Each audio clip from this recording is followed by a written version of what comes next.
Welcome to the second edition of Future Food 2021, here at Expo 2020 Dubai.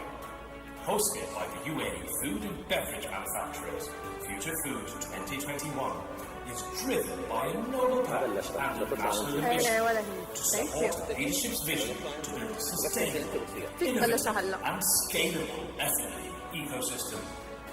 The UAE has always prioritised the need to build a vibrant local F&B sector with special emphasis on promoting localised manufacturing. Over the years, the nation has witnessed the emergence of national champion companies in the F&B manufacturing sector, serving the needs of the people and adding to the national exchequer through export. A driver of job creation and facilitator of a vibrant SME value chain, the F&B manufacturing sector of the UAE is now transforming to prepare for the next 50. To support the nation's ambitions for the Centennial 2071. Drawing impetus from the visionary leadership, the nation's world-class infrastructure, access to talent, and with a digital-first mindset, the F&B industry is transforming to be future-ready. In fact, during the pandemic, our sector emerged as the most resilient, helping drive economic recovery and underlining its contribution to the national food security strategy. And here, at Future Food 2021, with the core themes of sustainability, innovation and digitalization, we are embracing the new trends that will take our industry to the next era of progress and prosperity. The driver of our industry's success is the strong collaborations we foster. Together, let us build a robust F&B manufacturing sector, one that will be a strong legacy for our future generations.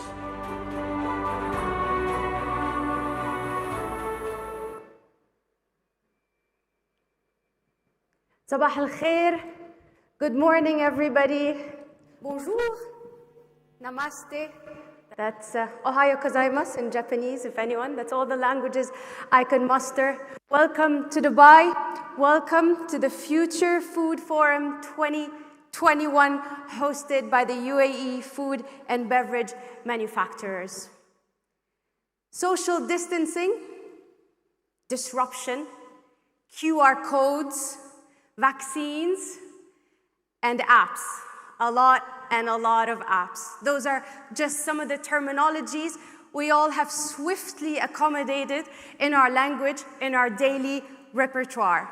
And yet, almost a year and a half later, here we are, face to face, back to live events again.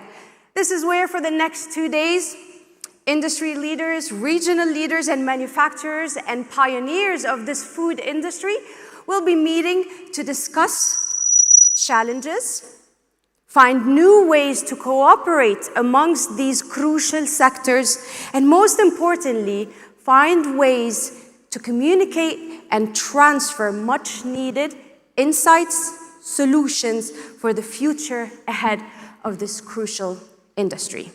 All of this will happen under a main theme, the umbrella of this event, the headline, which is transforming the future of food and beverage manufacturing.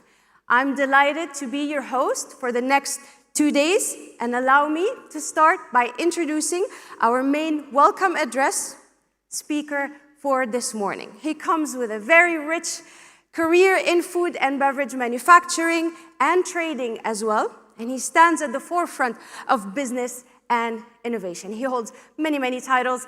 I'll just mention a few that are relevant for today. He's very well known and needs no introductions. The MD of Al Islami Foods, the founding director of Souk Extra, and also the GCC president for Harvard Business School. Please welcome the chairman of UAE Food and Beverage Manufacturers Group, Saleh Louta.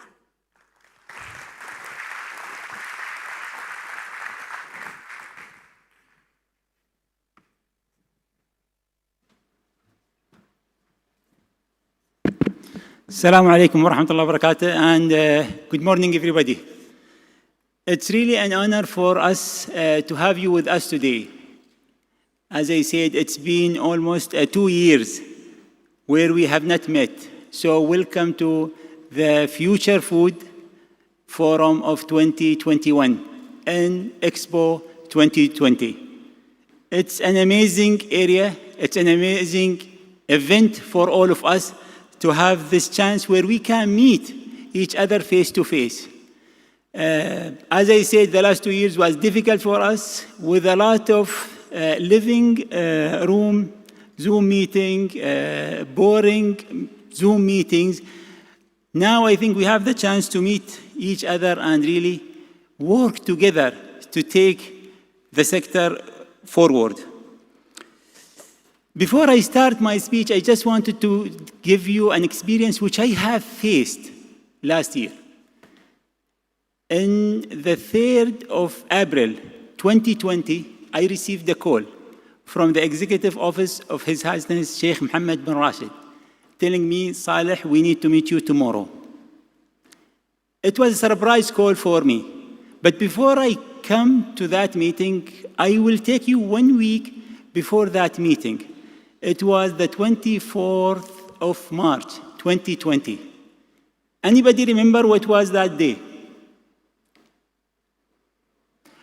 It was the day when the UAE government have decided to lock down the whole country.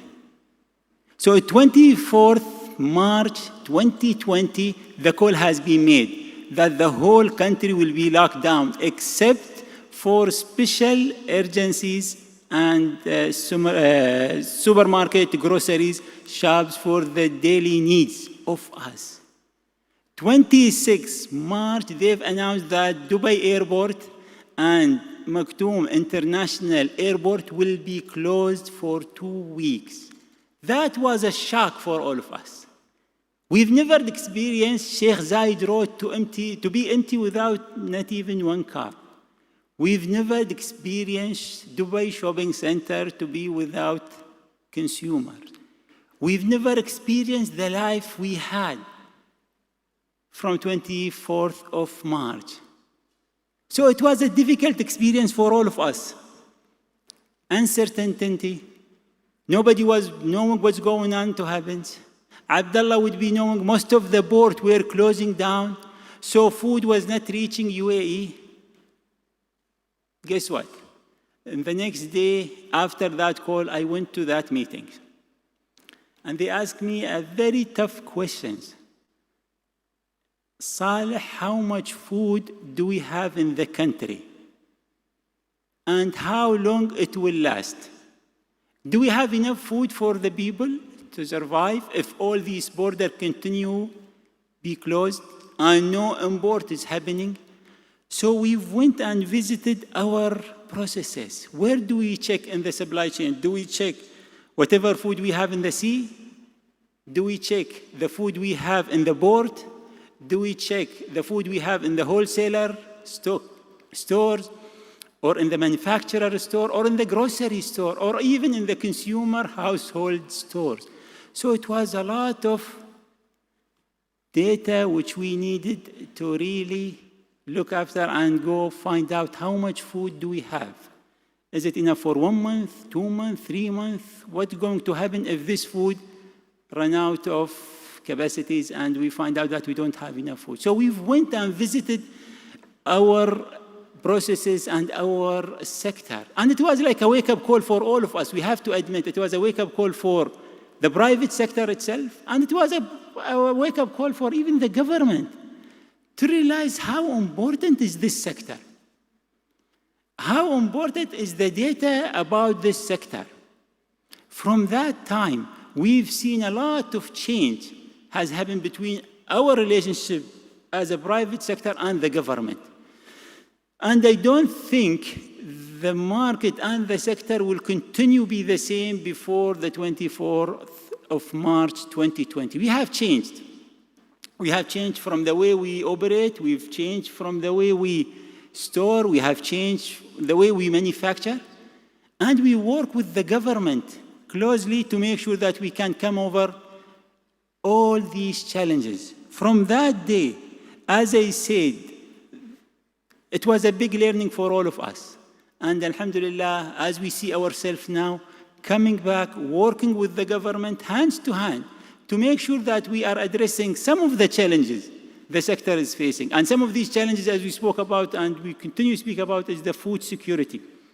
It's a big topic which all of us are responsible of. How can we maintain food security with sustainabilities for today and for the future, and be flexible in such circumstances? What will be our way going forward?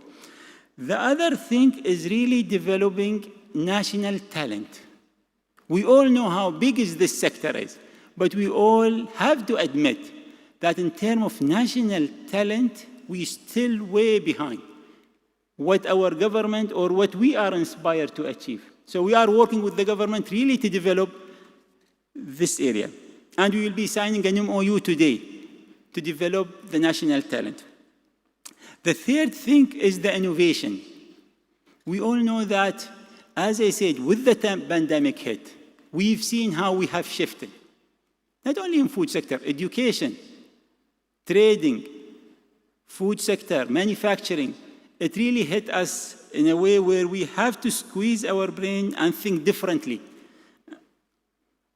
But as I said, alhamdulillah, in the post-pandemic era, the industry has proved to be the most resilient through still supplying economic growth, and we see this. Food is still a big driver for the growth we see in the economy, creating more jobs, and also supporting the small and medium businesses, which we know that this is the fuel of the economy.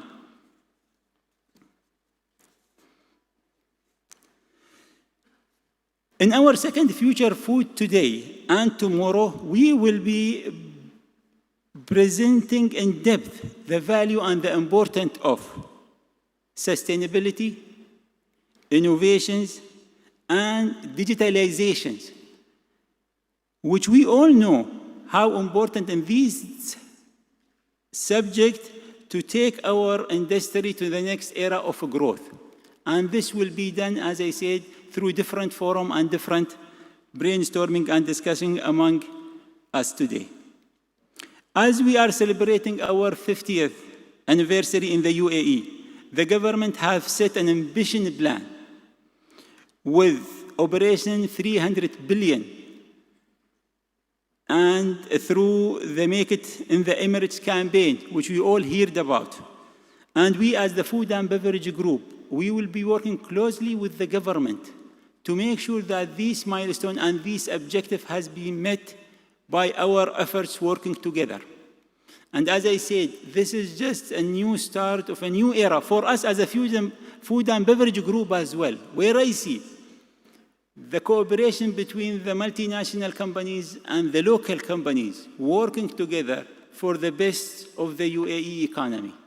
And as I said in our today's also meeting, that we are really blessed by having the most dynamic government in the region, where they are working hand in hand. And we saw this while the pandemic, after the pandemic, and the opening of Expo 2020.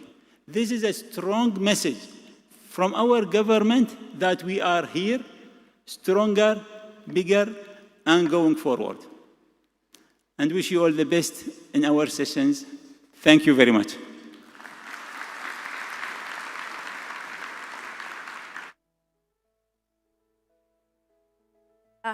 Inspirational insight, specifically when you mentioned the 24th March. Nobody will forget that date, I believe. It's right next up to all of our birthdays. This is how much it's engraved in our memories. I'm honored now to introduce the Future Food Forum opening address for this morning. Her Excellency, as you all know, is currently leading the Ministry of Climate Change and fulfilling the United Arab Emirates vision to mitigate and adapt to the impact of climate change while protecting the country's ecosystems and, of course, enhancing its crucial food and water security. Please join me in welcoming Her Excellency Mariam bint Mohammed Al Mheri, Minister of Climate Change and Environment, United Arab Emirates.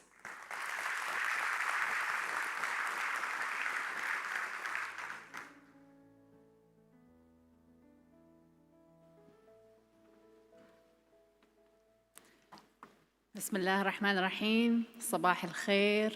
Good morning, everybody, and welcome to Expo 2020 Dubai. Your Excellency Saleh Lota, you gave us goosebumps when you were telling the story, because I also have memories at that time, leading also the Emirates Food Security Council, convening all the relevant stakeholders and saying, what do we do now? Okay, food's not coming into the country. And as you said, Your Excellency, we learned so much over the past few months. And what I have to say here is the private sector and your role and how we went through the pandemic was just wonderful. And I want to thank each and every one of you. I know it was tough. There were decisions that had to be made. Money lost, people lost jobs. It was such a tough time. But a big thank you, a big shout out to all of you for standing and making sure that the UAE citizens have access to food at all times. I have family living around the world, Brazil, Germany, the US. Everyone had complaints of having shelves empty of certain food items. We did not experience this, even though we're a country that imports most of our food. So really a big thank you to you. You've heard some of the announcements. Just for those of you who are not sure, yes, I'm the Minister for Climate Change and Environment, but also the portfolios of food and water security I've taken with me now into the ministry. So I still continue advocating for sustainable food systems and our journey to ensure that we're not just food secure today, but also in the future. It's wonderful to be back doing face-to-face events and meetings again, and as we get used to this new norm, let's say. And I had a wonderful tour just now on all the booths. I thank you all for your efforts, for being here, for showcasing your products, your services, and it's so nice to see also so many new companies and entities as well. So welcome to everybody. So you all know that on a global arena, we always talk about the UAE's reputation as well and what we're doing towards the Sustainable Development Goals. And also we made the huge announcement a few days ago that the UAE has a net zero by 2050 strategic initiative.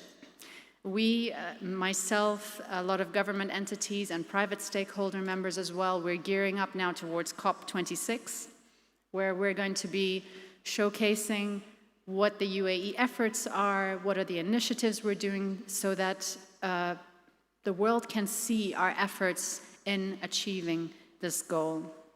Of course, the F&B industry have a huge role to play here. Food, water, energy, it's all inextricably interlinked together. What I want to say as well is business, as you did before the 24th of March, is not the same as what you're doing now. You have found ways to keep this sector alive. You have expanded on online services. You have expanded on, the third-party deliveries. How food now is taken from one place to another has completely changed. You have reimagined how to use dining room spaces, improved communications between staff and your customers. So again, all this knowledge, all this lessons learned is so key into saying how we're going to, as the motto says, transition in the way we deal with food. And for me, it's always, I'm telling everybody, the UAE is putting efforts to transition to more sustainable food systems. And this is where your role is really important. So you've gone through a huge, let's say, roller coaster ride. You've learned so much. And now we need to work hand in hand with you to go more towards sustainable food systems. So looking at things like how you can reduce food loss, food waste, how we can think of more healthier options, how we can source from more locally or more sustainable sources. These are all things I would like to work with you on. I had the honor as well to sit with many of you this morning just to get feedback on what are the bottlenecks that you're facing. And I just want to say something that I also said this morning. I know a lot of you see also in the news, I'm also talking a lot about ag tech, how we want to develop in growing food more locally, you need to think of this in two ways. The UAE wants to become a hub for two things. Number one, we still want to be pioneering as a food hub for food trade. But what we want to do is be less dependent on the net food imports. So we still want to do food trade. We still want to be able to bring volumes of food to the country. We want to boost the manufacturing sector. But at the same time, we also want to become a hub for knowledge and innovation and how to grow foods in hot, arid climates like what we have here in the UAE. So we've got two paths we're following. Because our food basket, not all of it makes sense to grow in the UAE. So some things, we can focus on technology and innovation here, build the national capacity. Other things, we will have to depend on trade. And remember, we're a country that has over 200 nationalities. Everyone has different tastes. And we want to keep up being able to serve everyone what they actually love when it comes to food. So with that, I think I will stop there, and I want to wish everybody a fruitful event, lots of good discussions. I'm here to listen and to learn and to work with you hand in hand to transform into better and more sustainable food systems. Thank you.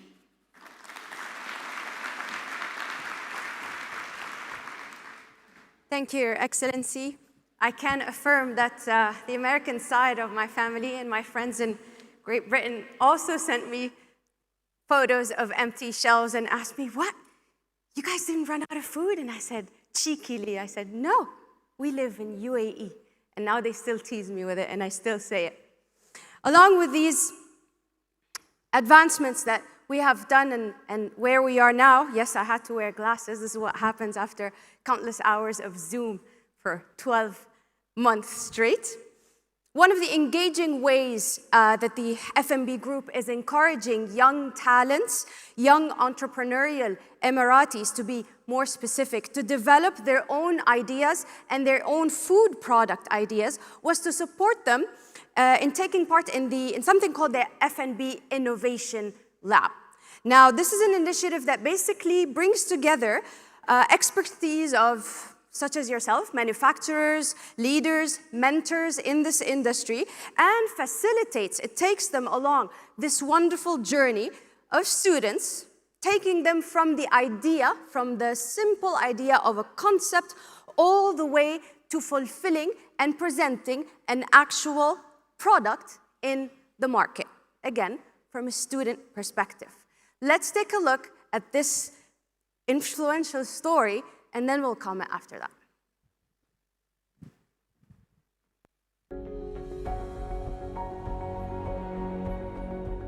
New product development and innovation are critical for food businesses to stay relevant in this changing economic scenario. Building capacity within the sector in terms of people, resources, and knowledge, along with the ability to try out new things, is critical to keep the sector resilient. The participation of UAE nationals in the food sector and driving locally grown innovation is important in achieving this. It is with this objective that FNB Innovation Lab was initiated by the FNB Group, Khalifa Fund, and the Abu Dhabi Chamber of Commerce. السلام عليكم. هذه النكهة انزين تذكرني بماما. ماما من أول كانوا يسوونه سندس، هذا نحن نسميه هاون.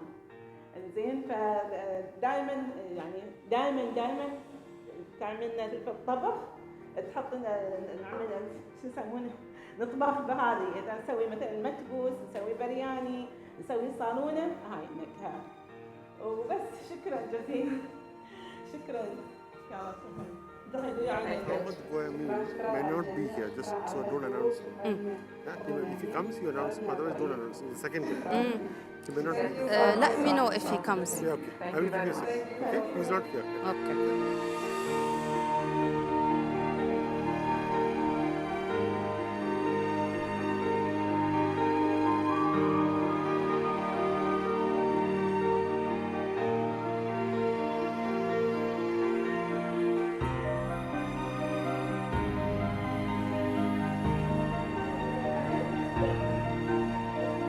My dream came true, so my dream really came true. Read is it your story about your family? Thank you very much.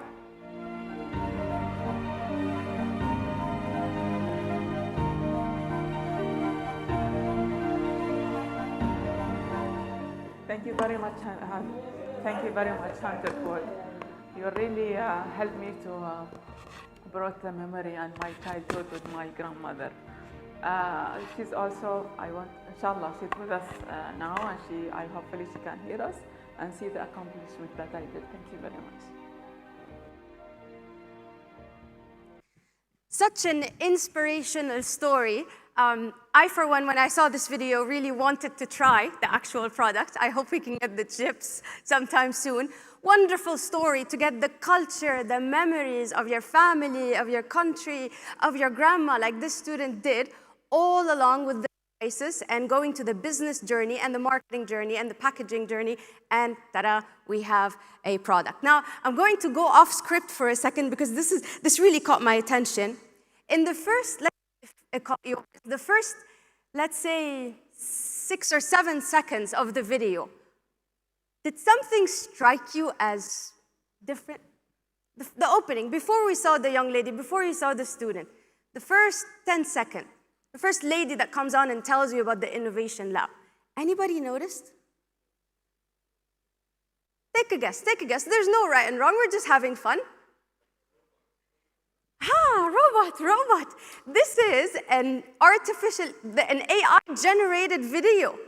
So very soon, you don't need me to do this. Probably next year, she'll be presenting the whole conference.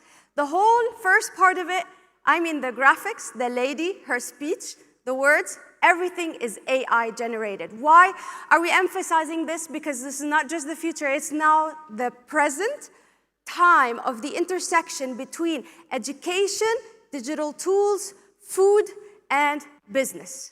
Building up on this wonderful story and the future of education and how this is becoming the new format of an actual classroom. It's sort of classroom / lab / digital. This is why it's a perfect time right now to, I know Mr. Saleh has already, you burnt the announcement a little, but that's good. You put it all the way on top.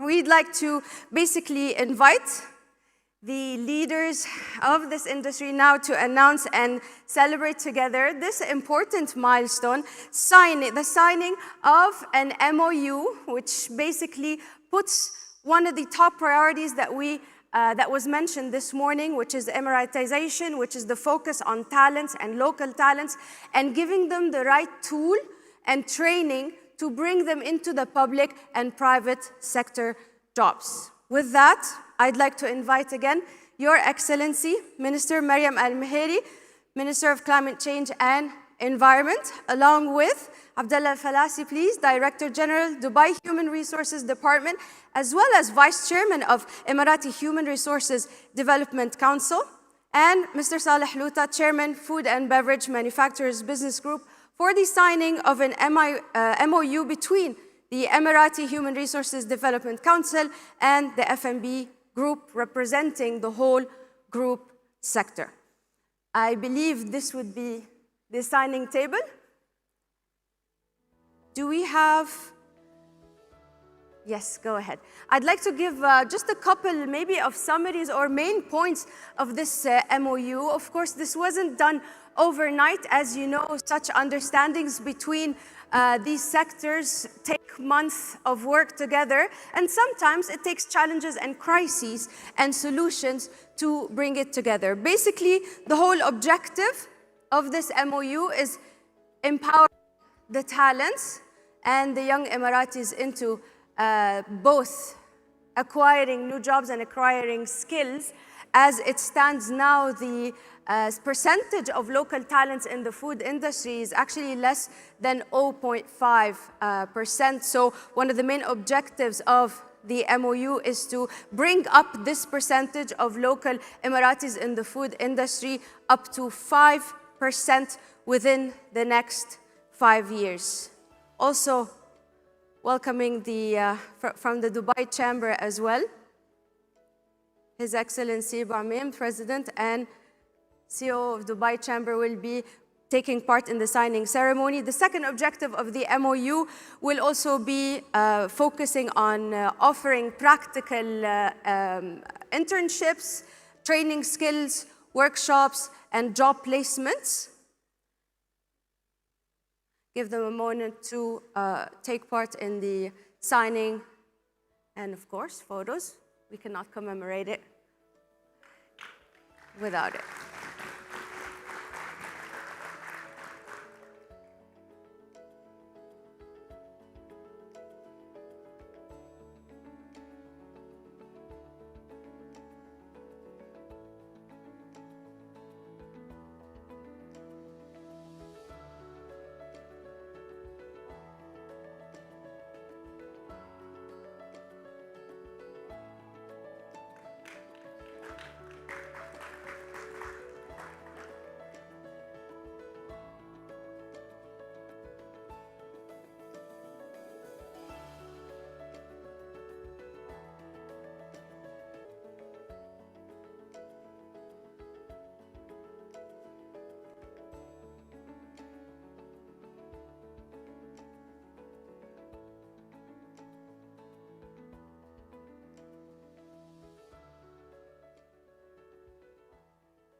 Thank you for that. The MOU, again, fosters this sense of collaboration that is much needed between both sectors when it comes to the food industry.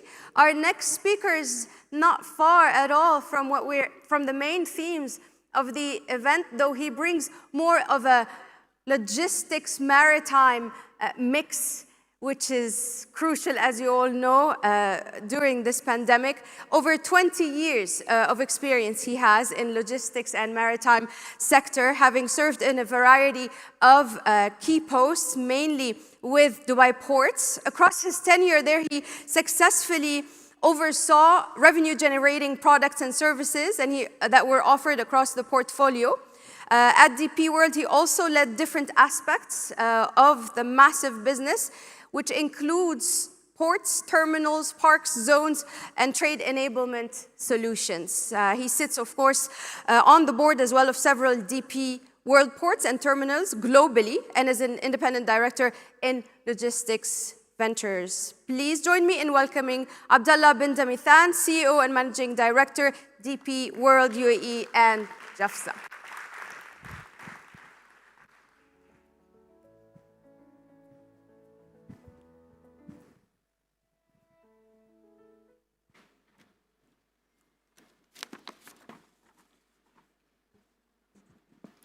بسم الله الرحمن الرحيم. السلام عليكم ورحمة الله. Good morning, Your Excellency Mariam Al-Meheri, Your Excellency Hamad Bouamim, Mr. Salah Lotah, ladies and gentlemen. The theme of today's event, Transforming the Future of Food and Beverages Manufacturing, is everything that the UAE, Dubai, and DP World stand for. It is an honor to be part of such an important discussion, and thank you for having us here today. As mentioned, food security and food sustainability cannot be achieved by just producing the right quantity or the right quality of food. And as mentioned by my friend and brother Saleh, it can only be achieved when the supply of food reaches to those in need of it at the right time. The food supply chain today has become under a lot of stress due to various factors. And as mentioned, the recent pandemic and its impact on the supply chain is a very good learning for all of us, as mentioned by Her Excellency. Factors such as growing population, interdependency of food between countries also have a direct or indirect influence on the food and supply chain.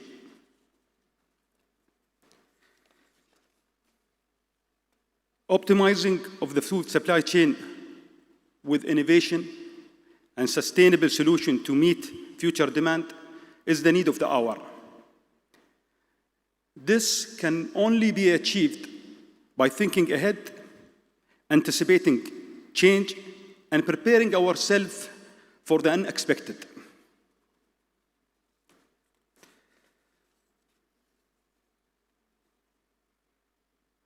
This is what we did when we started our journey on food security many years ago, by having the region's first grain silos, first sugar refinery, first vegetable oil processing and pulse storage in the region. And we didn't do it alone, but we did it with our partners, such as Al Ghreir families, Lotas family, and many other of our partners here. And we started with the basics and evolved with time and the change required of the consumer and the market. And today, we are one of the leading global trade enabler, and our responsibility is not limited to food security in the UAE, but extended beyond our region. We have streamlined our assets, be it ports and terminal, parks and free zones, logistics and trade solution, in order to ensure critical supplies like food reaches every part of the world. This has been complemented by our investment in digitalization, as we heard how important it is, where we can achieve the concept of farm to table by the click of a button.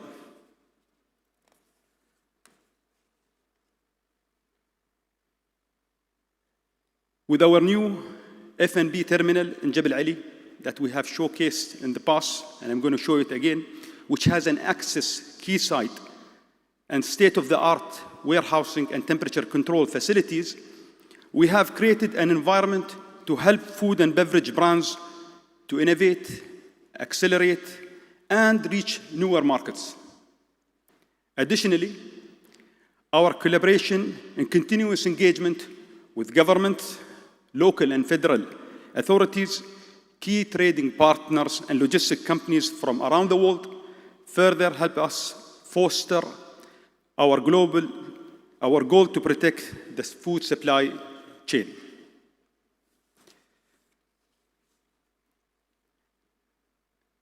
Your Excellency, ladies and gentlemen, food security is a serious concern. And it is time to collectively come together, to commit ourselves, to share our resources and expertise to make sure that our future generation are well protected. And with this, I once again thank you for all the opportunities. And I have a small video to showcase what we are being and what we are trying to do as a global trade enabler. Thank you very much.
Our next speaker is definitely not far from logistics and PR, and in the midst of this pandemic, you will know why I'm mentioning the name. It comes quite frequently in possibly most households. He basically holds over 15 years of experience with a special focus on the Middle East, coming from public affairs in the industry and experience as well. He joined PepsiCo, now you know why I mentioned that, in 2016, and has assumed since then several different roles within the company, mostly focusing on public policy and government affairs function. He currently serves as the Vice President of Corporate Affairs, MENA and Pakistan at PepsiCo. Join me in welcoming Wael Ismail.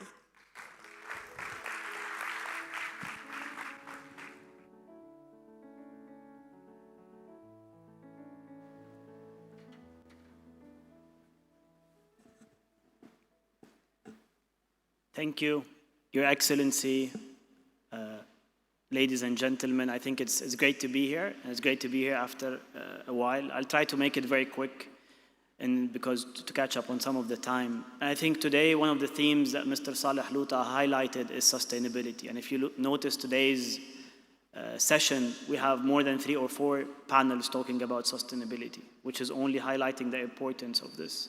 And I remember when we meet anybody now, we're saying last year, but actually the last time we were here, it was a couple of years ago. And as PepsiCo, we showcased Expo as one of the key things that we were working on. And it's very great that we're here today at Expo seeing some of the innovations that we really brought to life over the past couple of years. So if we can move, because I don't have a clicker here, maybe, or to the next slide, or actually I can move it here. So the global food system is really facing a lot of challenges. I think what the pandemic has highlighted is how stressed this is. But this is not really covering any single aspect. This is across a multitude of aspects. And when we look at a sustainable food system, it's important to look at it in totality. This is just about the impact of climate, gender equality. We're facing in some of the countries that we work with cases of obesity, and other countries malnutrition. So this is not really an issue that is one-dimensional, it is multifaceted. And I think COVID really accelerated this journey and accelerated the importance that we really need to look at this in a much bigger light. And I think climate change then becomes at the heart of this discussion, and we've heard from Her Excellency as well the great work that the UAE is leading in this agenda and how we want to really accelerate it. And I think this, as PepsiCo being one of the biggest food and beverage companies globally, how we really want to tackle this issue, looking into the future and looking into transforming really how we do things. And I think this is just one of the things that I don't think the sound is here, but what we really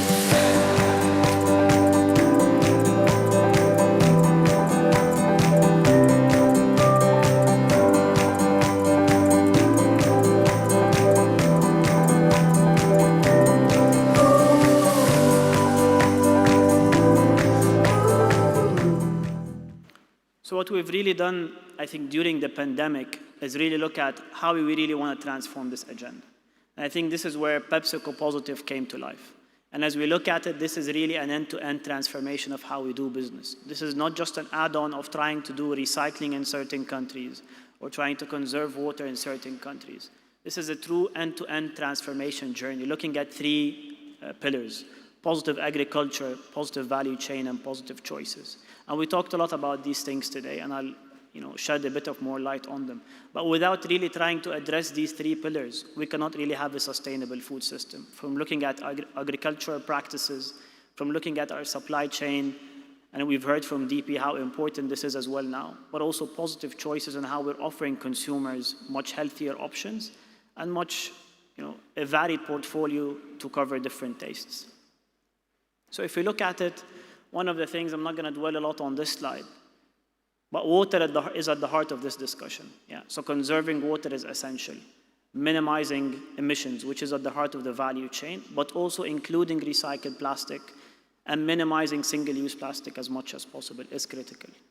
On agricultural side, I think we also have to look at things of how we can make this work in a much more regenerative way. So it's not just about improving certain practices in a certain area or not, but this is about making this really add value to the economy. And I think we've heard in the morning as well a number of case studies of how sustainability really is helping companies drive their business forward. And I think the last element is on positive choices. Positive choices is really putting in front of the consumers different types of portfolios so that they can choose what is really right for them, right for their families, and right for their children. And I think this is fundamental to everybody working in the food and beverages industry. So I'm not going to dwell on positive agriculture, but it's about sustainable sourcing. It's about improving the livelihood of farmers, because this is also critical. Without having enabled farmers, I don't think we will have the ability to work into the future. When we look at the value chain, it's across the board. We cannot pick and choose. We have to tackle zero emissions. We have to look at water. We have to look at sustainable packaging. But we have to do it also in a meaningful way that is much more inclusive than what we have done before.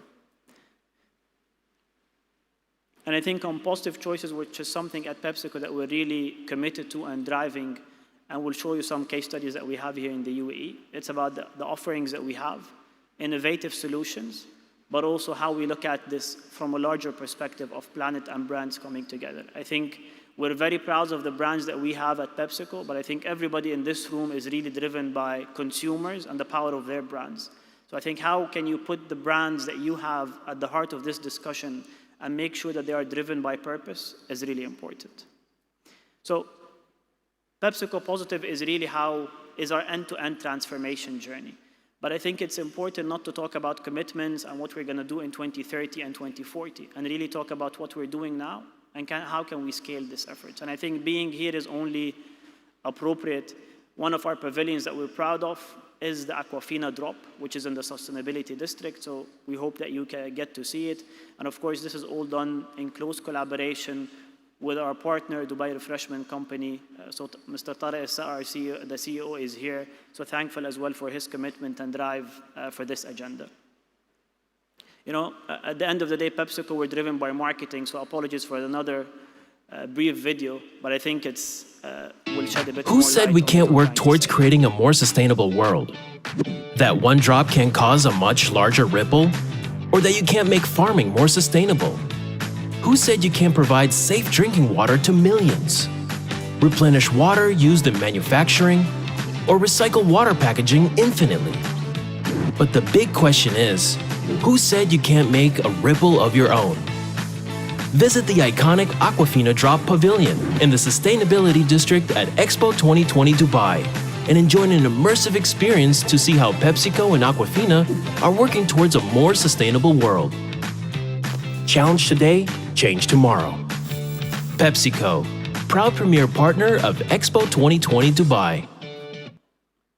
You know, it's very important to look at how can we really make an impact and a ripple? And I think it's very important. But what we wanted to showcase here is really how true public-private partnership works. Yeah. If it weren't for Expo, we wouldn't have this accelerator and enabler for us to do it. And the programs I will quickly go through now are really driven by the fact that the UAE had this vision 7, 8, 10 years ago that we want to have Expo as the most sustainable Expo. And I think this brought in the relevant partners to help drive it. One of the things that we've done is that we've launched Aquafina in cans. So having still water in cans is not something that would come naturally to a lot of people. But I think this is one way that we're trying to minimize the use of plastics. And we're very proud that you all have them on the tables in front of you and it's across Expo. So that's one key element that we've done. But to take it to the next level, we also had to make sure that we're also addressing our current virgin plastic footprint. So throughout this year, we've pledged that we're going to work with local partners to collect the equivalents of the PET that we put in the market when it comes to Aquafina, and that is already in progress. The third element that we've put together is really Aquafina water stations. So how can we really bring new innovations, not just try to do different types of packaging or collect them, but really have a different way of consuming our products. And they're also around the Expo side. They're in the drop. You can go visit them. You can make your own flavors, but they're all in basically reusable packaging. So in a nutshell, I think it is really transformation, becoming better, becoming much more sustainable is really the way that everybody is going to go. And I think it is important that we look at this in a way that is at the heart of our business and how we really can drive a positive impact across the communities that we operate in. So thank you again for your time and look forward to connecting with you throughout the 2 days.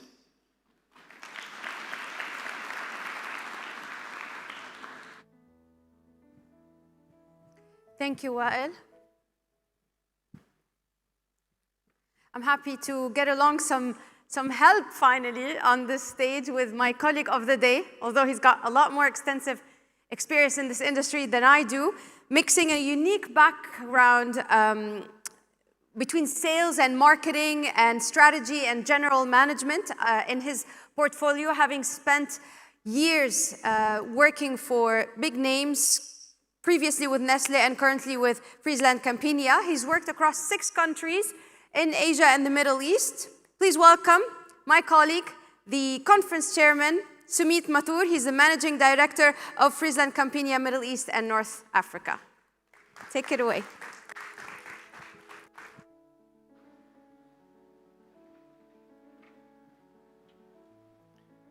Good morning, Your Excellency, ladies and gentlemen, my colleagues from the food industry.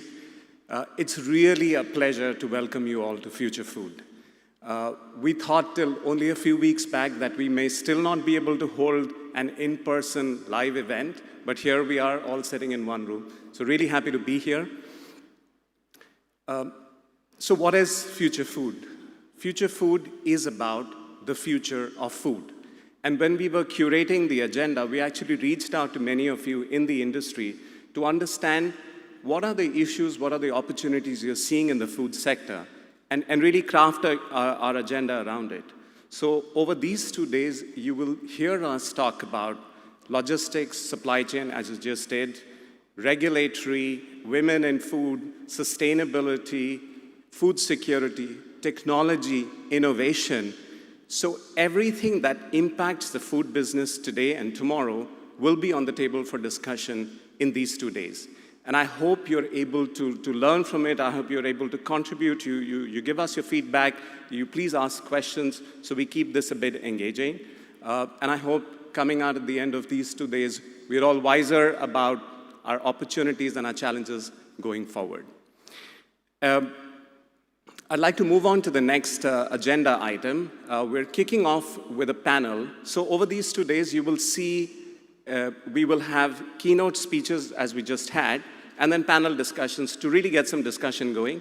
And in these panel discussions, you will also have the opportunity to ask questions. So there are mics around the table. Please call out to one of our people around there, and please feel free to ask your questions as well. I'd like to kick off with the first panel.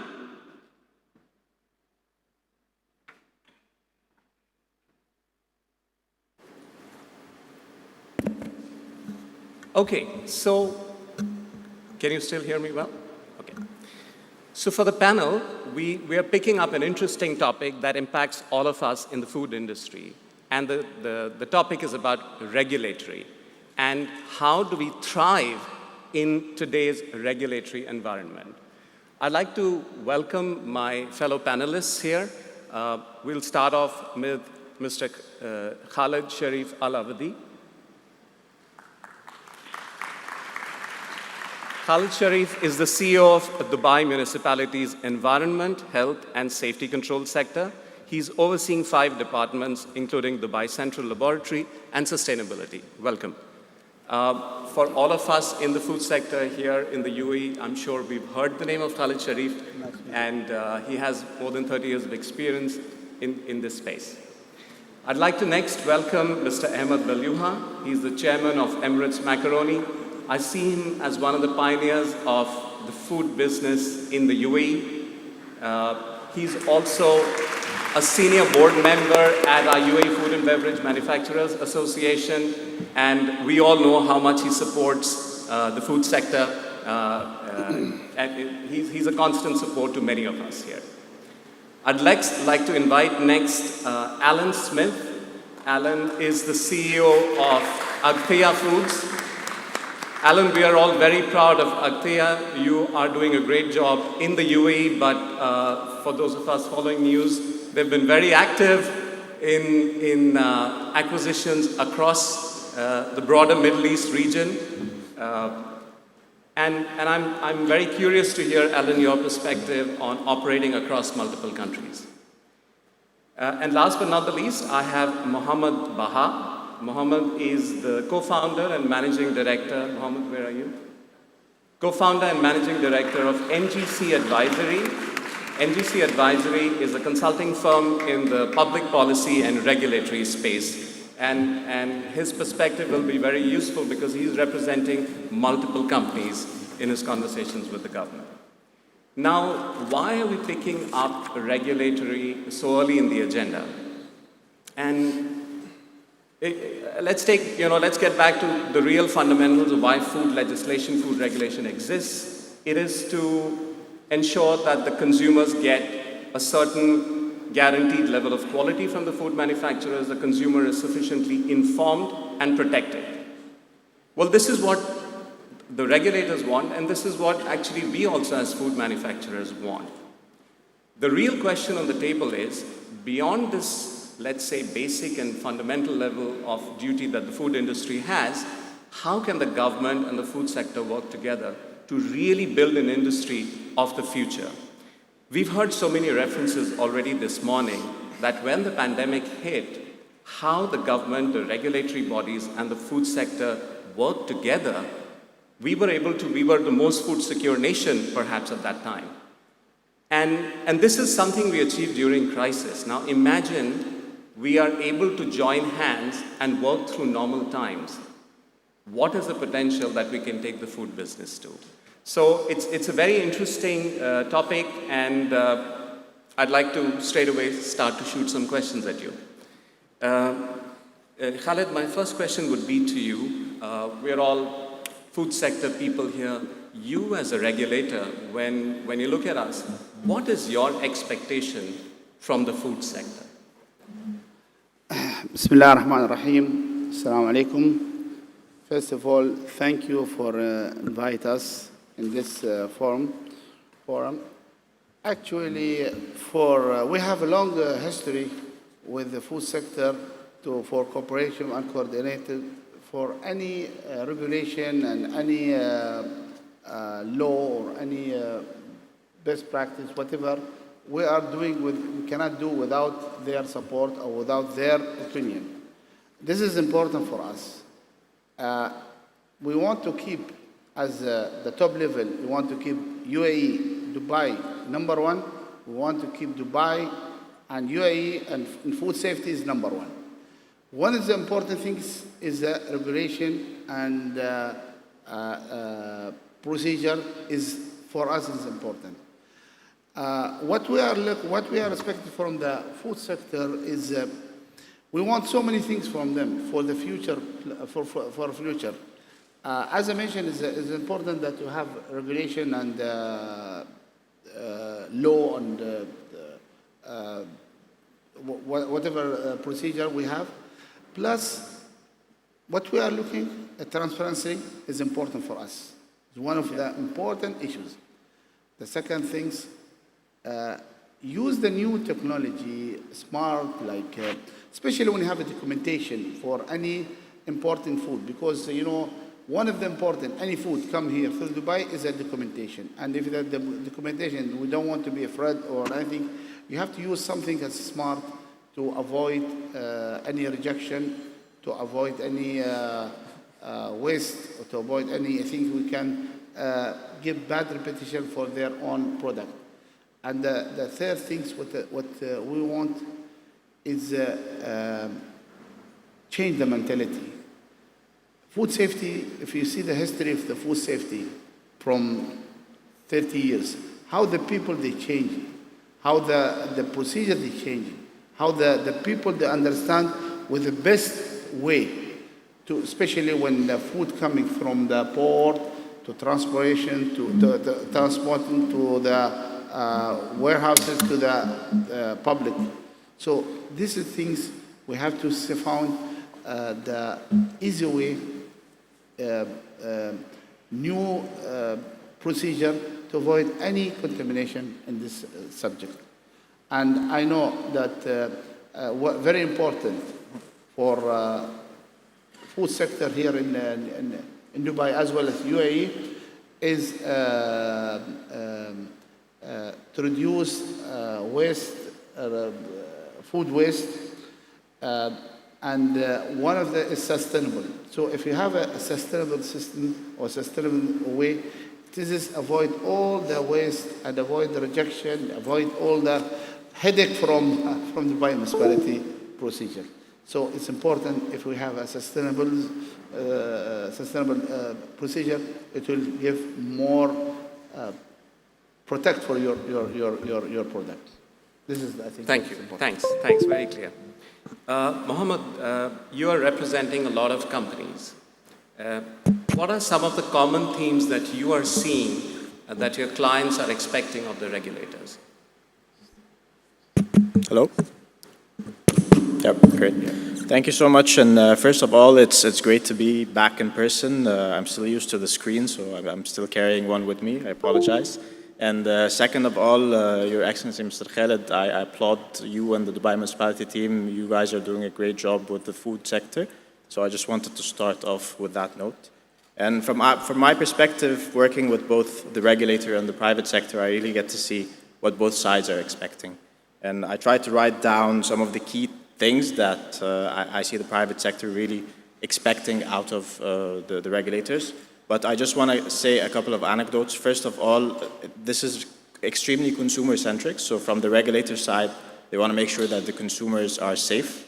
But from the company side as well, they want to make sure that the consumers have options and are also safe, because at the end of the day, it's the reputation of the company that's on the line. So working from that perspective, we can really focus on cooperating together between the private sector and the regulators to really put the best interest of the consumer first, which is the case, of course. But there are four main things that I think the private sector would be expecting from the regulators. And I'm not specifically saying that this is the case in the EU, but this is the general theme. So first of all, visibility and on the vision and the strategy of food safety policies and regulations in general. And this is something that Mr. Khaled mentioned and was mentioned previously as well. So having proper visibility on what's on the pipeline, transparency is very key and it's extremely important. Also, the owners and the actors and the stakeholders quite clearly. So you'd have the Dubai Municipality, you have Moyat, you have now the new Ministry of Climate Change. All of these interactions can be a little bit confusing, so transparency would be a key. Second thing is the cooperative and holistic approach to policies and regulations. So at the end of the day, working together with all of these new innovations, all of these new trends that are coming up, it's really important that the private sector regulators really work hand in hand, because it's extremely difficult to keep up with all of the innovations that are coming. I've never thought I'd drink water out of a can, or plant-based bottles or rPET, etc. So it's really important to try to keep up with this, and the private sector is willing to cooperate, and the regulators are willing to listen as well. The third thing is really coordination and synchronized efforts between all stakeholders within the government as well. We understand that it's extremely difficult for regulators to sort of make sure that food is safe for everyone, coming from so many different sources. So we would understand that regulators would have the technical aspect of trying to put everything in specifications and standards, and that's normal everywhere. But there has to be a new holistic approach that would look at the One Health of the complete ecosystem, or that would cater for innovation, that would cater for food safety, etc. And fourth thing is really ensuring harmonization. So if there's a standard that is already harmonized, across the world, having that same standard that, of course, would apply in different regions is really important. So companies will not have to tailor their products too much in case it's unnecessary. But of course, food safety is at the center of it. So if it works in one region and it works in this region, it's really important to make sure that it's completely harmonized. I try to keep it quite short. Thanks, Mohammed. I want to come back to the harmonization point later on. I have a question on that. But it's interesting that both the regulators and the manufacturers are asking for the same transparency of each other. So probably just better, more structured communication and a forum to exchange information is probably what is needed, right? 100%, and that's why I exist and my role exists as a company, really. So really they're saying the same thing, it's just there has to be a different approach to it. At the end of the day, each stakeholder has a specific mandate, and that's understandable, right? And us as being an advisory firm, we're in the middle, we see both sides, and they're really saying the same thing. And it's a win-win situation. It's just a trust issue that's globally between regulators and the food manufacturers. And, we need to understand that food manufacturers are, as keen as the regulators are to comply. And I'm sure they understand. It's just a matter of communication. Thank you. Thanks.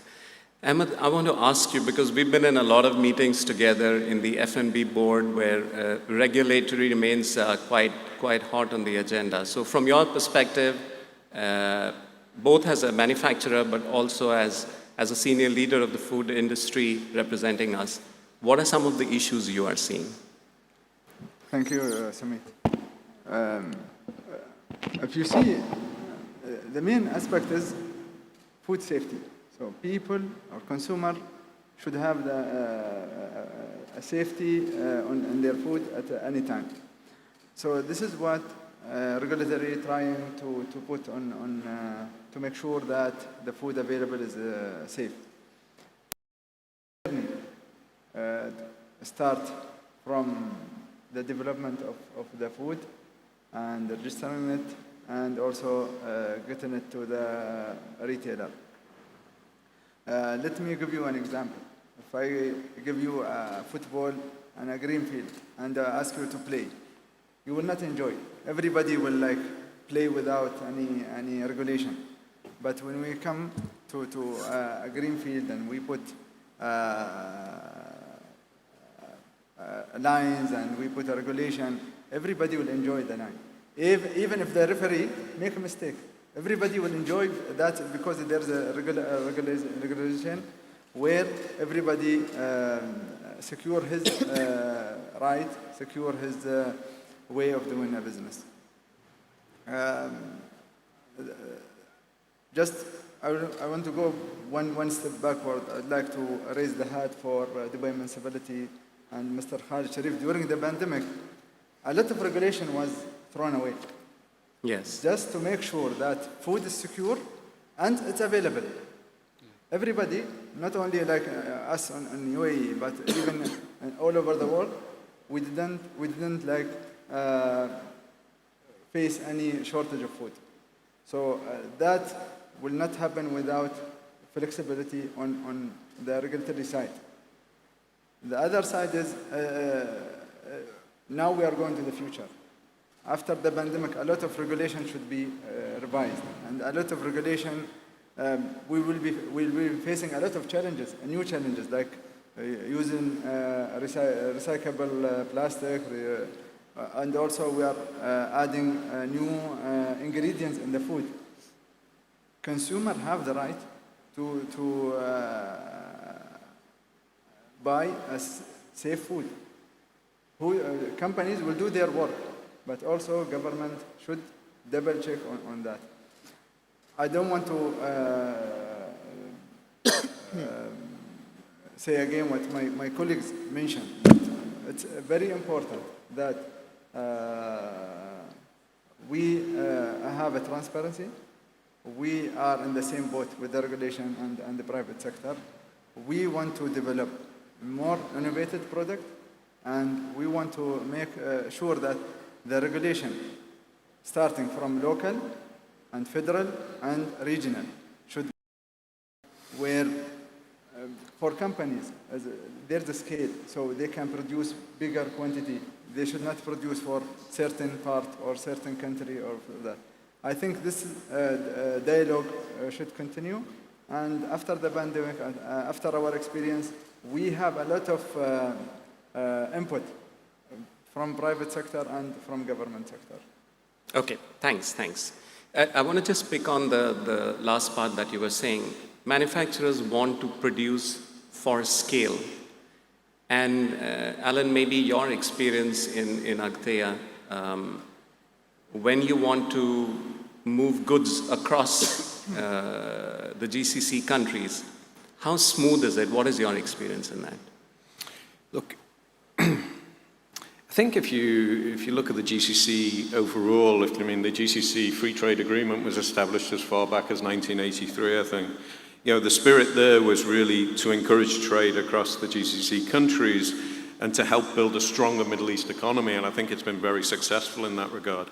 I think what you've seen over the last couple of years, though, even before COVID, I think even if we go back to 2016 with the new administration in the US, is more of a protectionist approach to economies and countries, more so looking after potentially what they see as important for them. The problem this brings for manufacturers and most of our colleagues in the room is nothing scares CEOs and CFOs like uncertainty.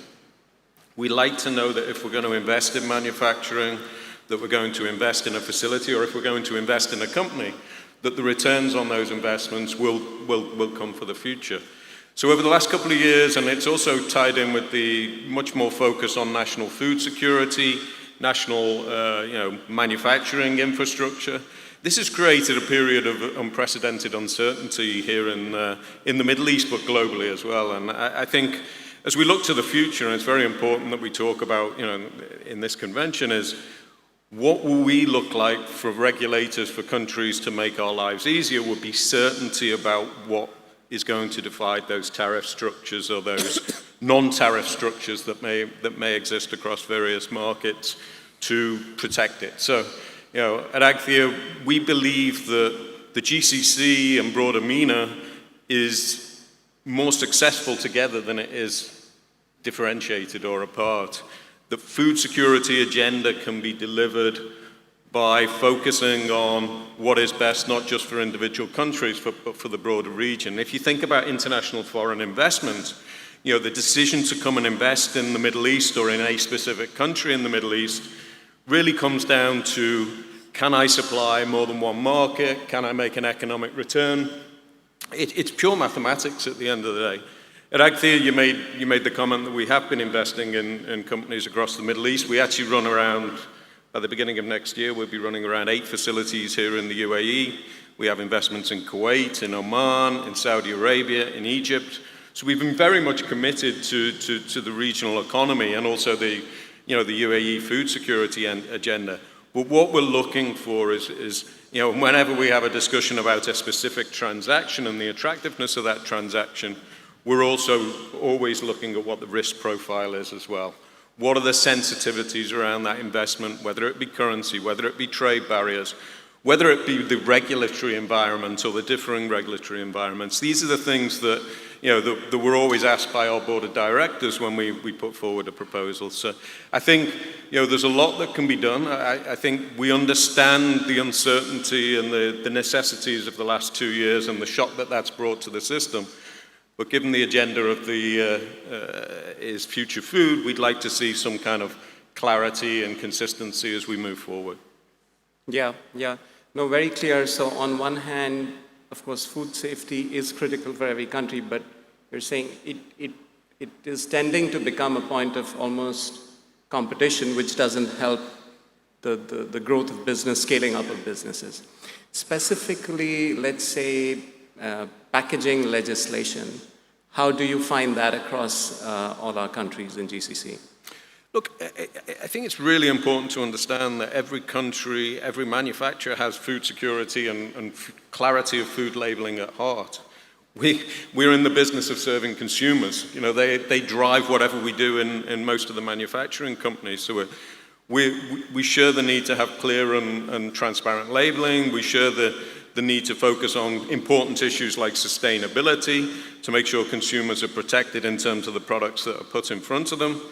What we would ask as manufacturers is for consistency across the different markets. What we're looking for, I think, what we don't want is to keep passing costs on to consumers. We're all in the business of providing great products, high quality, at the best possible cost. And I think if I have to have a different label for UAE, a different label for Saudi Arabia, a different declaration for Egypt, it just adds costs into the system. Different ingredients.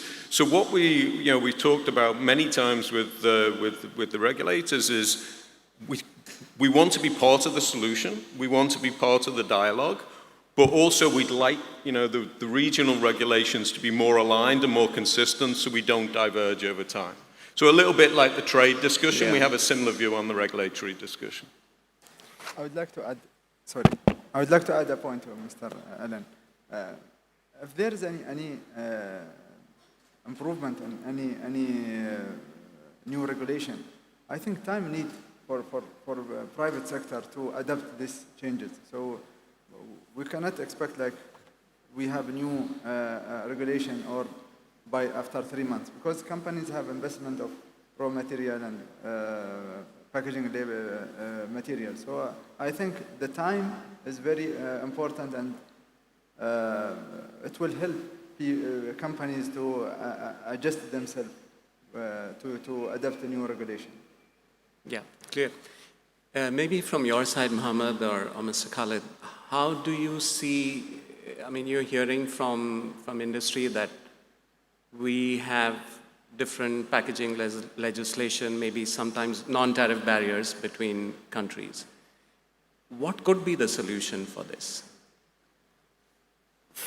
I don't think it will be a big problem for the package. If you have a law, if you have a procedure, I think it depends about the quality of the package. But I don't think it will be big difference. I don't know, is there any problem?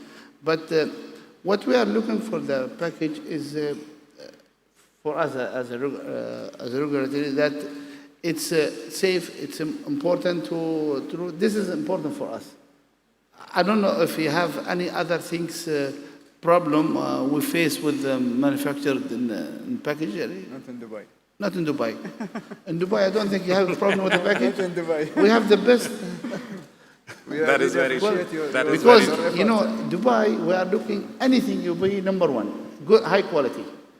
So if you want a good quality, you can come to Dubai or UAE. One thing, Sumit, is we in Dubai trust food there because it goes to the smooth food testing and food laboratory, where there are a lot of other places where you have a quality mark and other stuff, but you cannot trust the product because the process is not based on the quality measurement, based on collective of certain certification or something like that. And most of the packages, they're doing R&D, they're doing tests, they're doing so many things. I'm talking here. I never found any problem with the food packaging. I mean, don't go with what's up, some from other country. This is, I'm looking as what I'm seeing here. In the audience, does anybody have a question that you would like to pose to our panel? I see a raised hand there.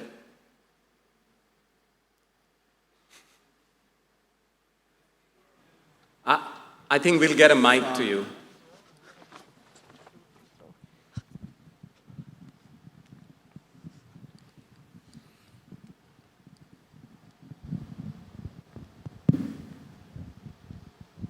Yes, hi. This is Jihad Abu Zahidi from Christian Hansen, Middle East. My question is about the food waste. One of the, it's linked to sustainability for sure. One of the bottlenecks or problems of food waste is the expiration date concept, where we see in some parts of the world that best before is more often used. And some type of food is best before, not bad after. And that in that relation between regulator and producers, in those countries, the manufacturers take the responsibility of deciding the shelf life, and they got accountable for what they claim. In this region, the UAE and Dubai, and the Middle East in general, regulators, they set the shelf life of each product. When do you think we come to that point where we will have the manufacturer use best before in some items, because that will allow them to go for 3 months, 6 months, 1 year maybe, and that food doesn't go in waste, because some food are still good after the expiration date, and the consumer's mentality also to change with that one. So it would be interesting to see both sides of the aisle on that concept. I think what you have mentioned that production and expired, and most and other country, which is the word is best, what they call it, best before. I just let, as we know, for UAE, because it's not a Dubai, it's UAE as well as GCC shelf life. So I think 70% of that one is I'm talking about the type of product which is best before. Now, the 30%, which is a high risk, yes, I agree with you. Now, as Dubai was have some study, and we're going to submit to the Ministry of Industry, because they are not responsible for the asthma is under to him. So we will change it to mention to avoid any. I agree that there is so many waste of food because of expiration. So when we have the new one, we started now doing, and we hope if I agree, but you have to agree by UAE and also GCC. Once we agree in UAE, then we can apply. So we are under discussion, and we'll go for that. Thank you. Thanks. Very clear. Any other question on that? Yes, Ahmed. Good morning, gentlemen. My name is Ahmed Bayoumi. I'm the CEO of Global Food Industry. Dr. Khaled, a question for you. And over the last few years, we've experienced a lot of now diversion in regulations across the GCC and MENA that went all the way to the point where individual factories in the UAE has to be inspected and approved by neighboring countries for compliance with safety. And some factories actually got disqualified from supplying our neighbors. How do you see the future in this area? Are we going to converge again to a standardized set of regulations led by the GCC Standards Organization, or do you see this divergence continuing, and your advice to the industry? You mean the inspection or the what? Overall, the inspection is only one part of the story. For example, aquacultured shrimps is allowed in the UAE. It's not allowed in Saudi Arabia. Reselling poultry parts is allowed in the UAE, is not allowed in other markets. So the rules are now becoming different. I wonder, is it allowed in UAE, but not allowed in other country? Yes. Okay, other country, I cannot answer it, but I can answer it. You allow in UAE, that's it. This is... No, but I'm asking about your view of the future. I mean, are we going to get closer or go I cannot further answer apart? in the other country. There are some country, they have own law, whatever, and they have GCC, but sometimes they are low. I cannot answer it for that. But what I'm looking at, we are working as a globally between UAE and other neighbors to avoid any rejection, to be one procedure, and we did. But what we are looking in the future, we don't want we trust the manufacturer. If they are, the source is coming from the source, we know where the source, transparency, they are following the procedure, they are comply with the regulation. So it's in our as a food safety or food control, it's a path. It's in what you call it, in the green area.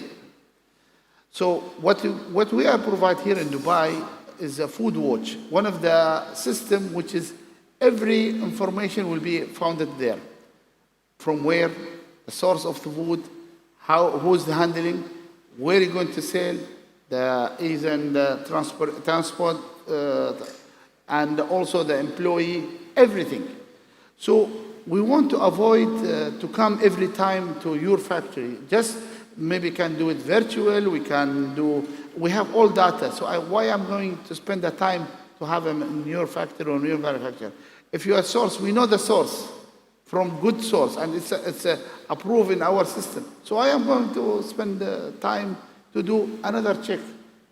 So our plan, this is the Dubai, and as well, we want the food from the source coming to the Dubai, okay, without any, if they are following all the procedure, without any stop from the port. This is our aim. We are working for that. Thank you. Thanks. I think we don't have time to continue anymore. For me, I take away two things, both from the manufacturer side and from the regulator side. One is a higher level of transparency and communication that we need to strive towards. And the second one, which came through in some of the discussions and questions, is how do we get to a higher level of harmonization in food legislation across GCC so that it's good for scale, it's good for innovations. Innovations need scale. I think that is a bit of an unresolved issue that we're taking away from today's discussion. Thank you very much, gentlemen, for your time and your insights. I'm sure the audience definitely benefited. Thank you. Thank you.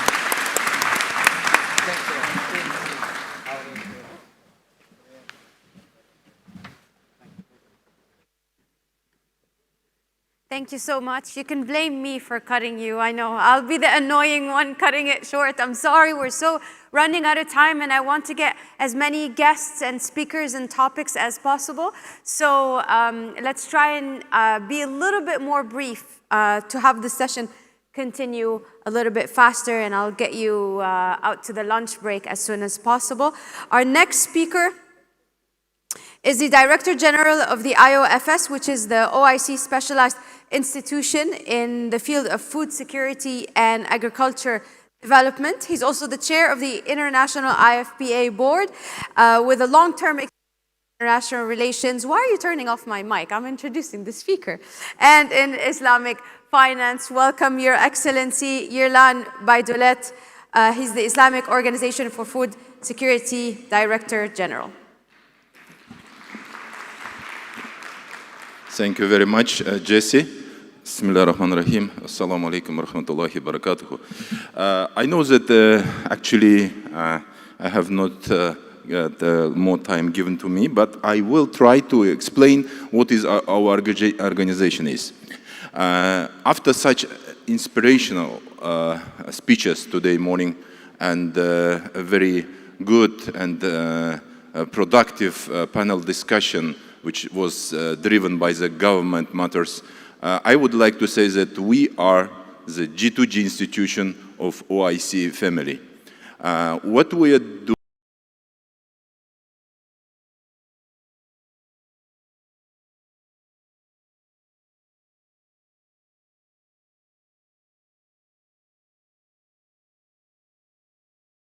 next slide. Oh, is it working? No, it doesn't work, unfortunately. Okay. 10 years ago, the president of Kazakhstan, Nursultan Nazarbayev, has announced, firstly, the idea of establishing the OIC institution on food security. And after 10 years, I can say the institution started its activity just last 2 years.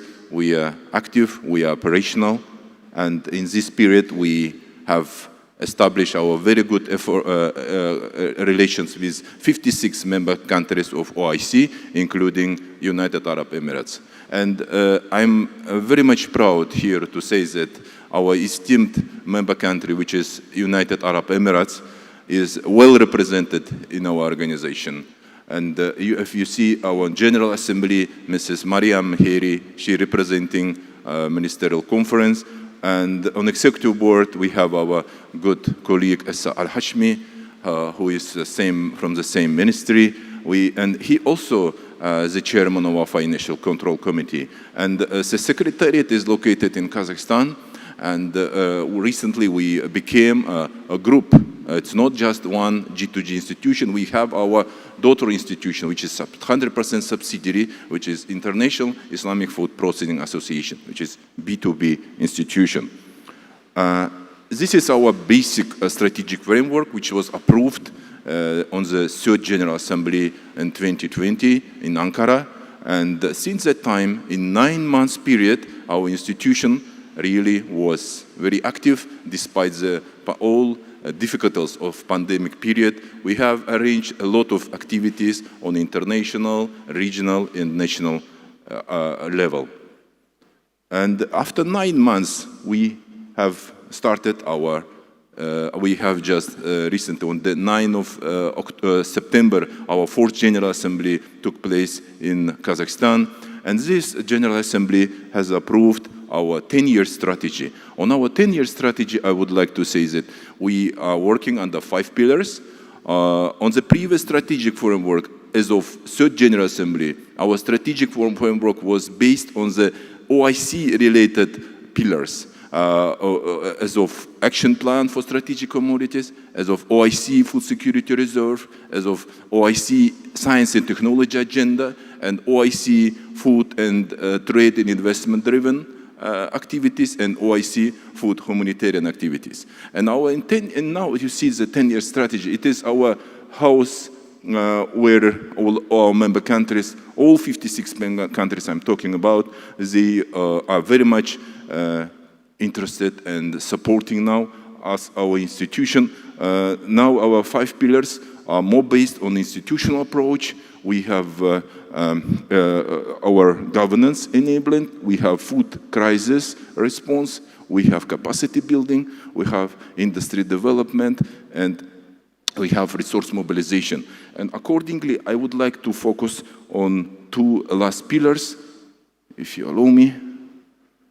This is the pillar 4 and pillar 5, where you see, especially on industrial development, our International Islamic Food Processing Association. The main idea, the main mission of this institution is to bring together all private sectors of member countries, and I'm very pleased to invite today all institutions which are represented here to be members of Islamic Food Processing Association. And I think the United Arab Emirates food sector leaders which are now representing here, I'm talking about His Excellency Mr. Saleh Louta, I'm talking His Excellency Mr. Issa Abdullah Gureir. All of you are really inspiring and bringing very good sample how we can establish and set up our food supply chains, intra-OIC food supply chain. And also, I would like to emphasize that our institution is growing, plus to our B2B mechanism, which is International Islamic Food Processing Association. We would like to establish very soon, next year, we are planning to start our financial body, which is a grain fund. The grain fund means not institution dealing with the grain itself. It's just a name showing one of the main crops which is being consumed by humanity. But the idea is behind to serve the main programming activities of IOFS. And one of the main missions is to support OIC food security reserve system, and secondly, to help to establish and set up intra-OIC food supply chain. If you allow me, having a shortage of time, I would like to give an overview on our approach related to livestock. This is, you see on this diagram, all OIC member countries, the numbers related to different type of halal-related animals, goat, sheep, and other animals, and we see the cattle and all of them. And you see this is a figure diagram showing the volume of the livestock and the rate of consumption. Here we see the figures on top 10 exporters and top 10 importers within the OIC. This is one of the main ideas which we're developing now. We would like to present to you this ecosystem. Out of 16 programs, which I just mentioned before, 9 programs are designed as an ecosystem. And we're putting here efforts on 3 stages. We are talking about developing gene banks and developing center of excellences in livestock and food safety and halal food. Those important 3 programs are bringing, this is the initial important stages of our ecosystem. Then we're going through our programs on national food sector development. For your information, this national food sector development we are developing with support of investment promotion agencies of our countries. Like yesterday I had a meeting, day before yesterday I had a meeting with ADIO, Abu Dhabi Investment Office, and yesterday with Dubai FDI, where we discussed all the opportunities and how we can help the national food sector of UAE. Of course, it is very ambitious to because most of the investors already are eager to invest here. But what we're talking about possibility to help national food sectors within the OIC, in Asia, in Africa, in Latin America, in Central Asia. And the Grain Fund, I told it, is going to be a very important part of our structure. We have also, yes, just, thank you so much, Jesse. And the last 3 programs are based on marketing and distribution. So, as I already shown, the modality from gene to fork. We're not talking on from farm to cup, we're talking about gene to fork, which including very important points. You know that genetic resources are very important, basic foundation of sustainable food security system. This is a scheme which we would like to showcase for investors. It is, we call it Sheep Farming Fund, which actually initiative of Kazakhstan. This main scheme is based on offtake agreements with consumers. Especially I'm talking about those companies, private sector companies which supplying meat on the retail sector. And all this gives the opportunity also good for farmers, because farmers are also stakeholders of this sheep farming fund, and also with support of the government. This is just a small cost-based structure showing the difference between current prices of the premium meat coming from Australia and from Kazakhstan. So you see the big on the map above, you see the map which showing that with air cargo, 12 hours flight and 4 hours flight from Kazakhstan, the cost is cheaper. And of course, with whole ecosystem, there is a very good opportunity to bring those competitive advantages you see here. And let me also now, Jesse, I'm finalizing it. This is the main expected outcomes which we would like to bring to the interest of food sectors, and especially I'm talking about entrepreneurs from United Arab Emirates. So this is the proposals which have been actually expressed. I discussed with Her Excellency Mrs. Mariam on the 16th of October during the World Food Day. She totally supporting. We're now dealing with the government of Kazakhstan to produce a feasibility study, and we also very much interested to establish a legal framework with activities with the Food Alliance of United Arab Emirates. Thank you so much. Thank you so much. I apologize in advance. I don't like to be the bearer of bad news of the time running out, but you know how it is.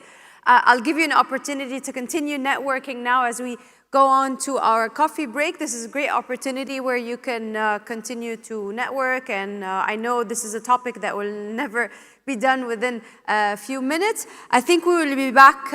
Can you confirm to me, is it 11:50 or we come back at 12? I'll get you that piece of information, but I need coffee. I don't know about you. I need a big, long jug of black coffee. So let's do that. Is it at 12 or 11:50, Biju? I can't see you.